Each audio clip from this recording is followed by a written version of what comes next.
এই জিয়া মা শোন। ডাকলে বাবা? হ্যাঁ, তোর জন্য একটা ছেলে দেখেছি রে মা। বাবা আমি এখন বিয়ে করবো না, আমার বিয়ে করার বয়স আমার এখন হয়নি। শোন মা, তুই আজ না হলো 5 বছর পর তো বিয়ে করবি।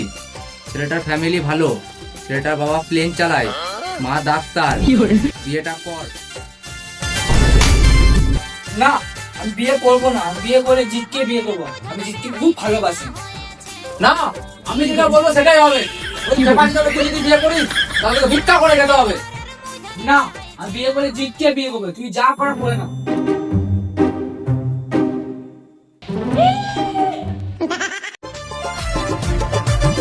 এ ভোলানাথ, আমি তোমার কাছে কোনো কিছু চাইনি, কিন্তু শিবরাত্রি আজকে যে যেটাই চাই সে সেটাই পাই তোমার কাছে। আমি তো জিতকে ভালোবাসি। আমি জিতকে বিয়ে করলে আমার বাবা মেরে ফেলবে। একটু ভালো তোমাকে পাগল করে দেবে। হ্যালো জিৎ। হ্যাঁ বলো। তুমি কোথায় আছো? বাড়িতে আছি। তুমি এখনই শিব মন্দিরের কাছে এসো, তোমার সঙ্গে জরুরি কথা আছে। বেশ ঠিক আছে। বলো। আমার ঘর থেকে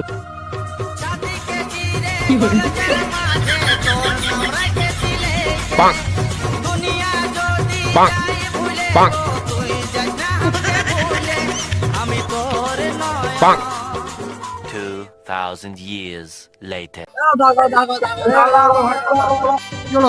চামড়া চল প্রসেস আমরা ওই ছেলেটাকে দাদা ওরকম পাগলের মতো করছে।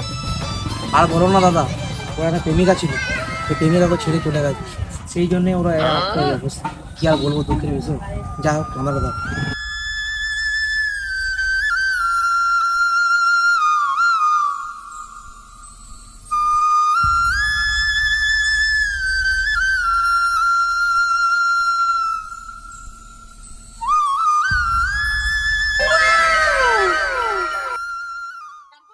ওই ছেলেটা কে গো?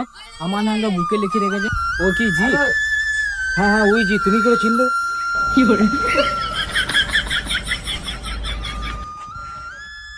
জিৎ তুমি এরকম কি করে রাখলে? জিৎ জিৎ তুমি এরকম কি করে রাখলে? জিৎ আরে জিতকে বিয়ে করলে আমার বাবা মেরে ফেলবে। একটু ভালো তোমাকে পাগল করে দেবে। কি করে? জিৎ যেও না, জিৎ জিৎ যেও না, যেও না, জিৎ জিৎ জিৎ যেও না।